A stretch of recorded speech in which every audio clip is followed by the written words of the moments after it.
बहू ने सास को मार डाला। सुनंदा अपने पिता की इकलौती बेटी थी। नाम के मुताबिक देखने में भी बहुत सुंदर थी। जब वह अपने ससुराल गई तो उसे उसके मुताबिक ही सब कुछ मिला।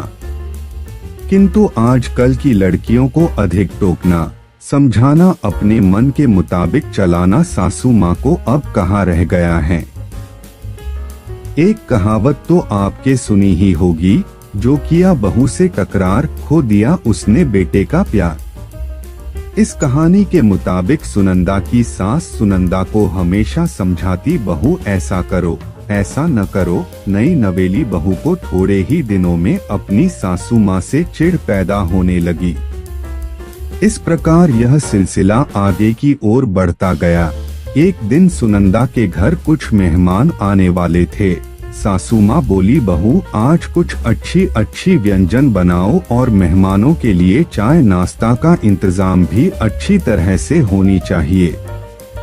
बस अब क्या था, इतना सुनते ही सुनंदा गुस्से से लाल हो गई। उसने जल भून कर उस दिन तो काम किया, लेकिन उस दिन के बाद सुनंदा ने चाल चलना शुरू किया। सास जैसा कहती वह ठीक उसके विपरीत करती थी। सास ने भी पुरानी कहावत के मुताबिक बहू को उसके माता पिता को गाली देना, उसे कोसना और बड़बड़ाना शुरू कर दिया। दोनों सास बहू में आनाकानी हमेशा चलता रहता था। एक दिन सुनंदा अपने पिता के घर रोती पिटती पहुंच गई। वह अपने पिता से बोली, पिताजी आप तो डॉक्टर हो, मुझे कुछ ऐसी दवा दीजिए जिसे खिलाकर वह बुढ़िया गूंगी हो जाए, क्योंकि वह मुझे गंदी गंदी गलियां देती हैं।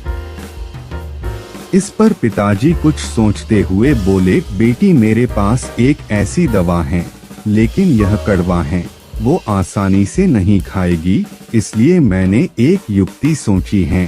तुम हर रोज 1 महीने तक यह दवा अपनी सास को खाना में मिलाकर खिलाती रहना।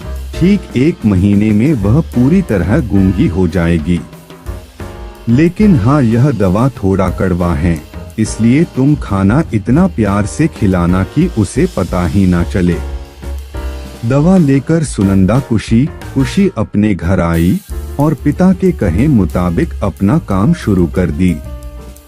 अब सास जो कुछ भी कहती उसे वह मानती और उलटकर जवाब भी नहीं देती, क्योंकि वह जानती थी कि बुढ़िया तो अब महीने भर में गूंगी होने वाली हैं, बोले जितना बोलना है।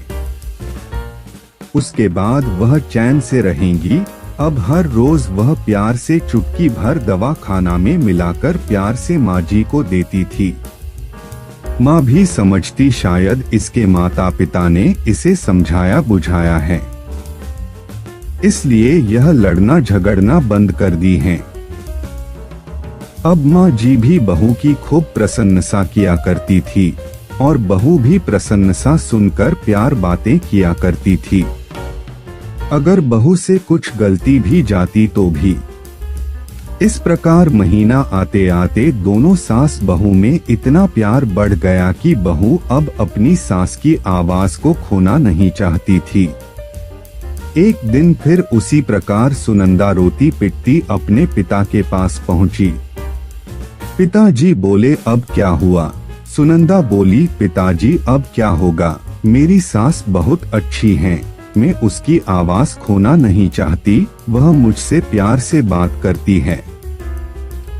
अब मुझे कोई ऐसी दवा दीजिए जो कि मेरी माँ जी को दिया हुआ दवाई का असर काट सके और वह गूंगी ना हो पाए।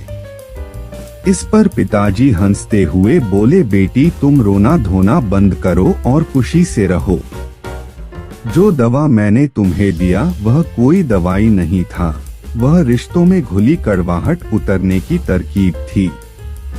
अगर मैं ऐसा नहीं किया होता तो तुम शायद आज नहीं सुधारी होती। बेटी इसी प्रकार यदि तुम अपनी सास के साथ अच्छे से रहोगी तो वह भी तुम्हें अपनी बेटी के समान प्यार करेगी। अब सुनंदा को सारी बातें समझ में आ गई थी, उसे अपनी गलती का एहसास भी हो गया था। वह वापस अपने ससुराल चली आई। इसके बाद दोनों सास बहू प्यार से रहने लगी। उनके बीच स्नेह और अपनापन का भाव आ गया और घर खुशियों से भर गया। आशा है कि ये कहानी आपके दिल को छू गई होगी। यह एक सच्चाई है, अगर बहू अपने सास का प्यार पाना चाहती है तो उसे भी अपने सास को स्नेह देना होगा। जिस घर में सास बहू में स्नेह होता है वहाँ हमेशा खुशियाँ आती हैं। अंत में बस इतना ही, इस कहानी को एक शेयर जरूर करिए, बस समझने की देर है। इस कहानी से कितने ही लोगों के जिंदगी में खुशियाँ आ सकती हैं।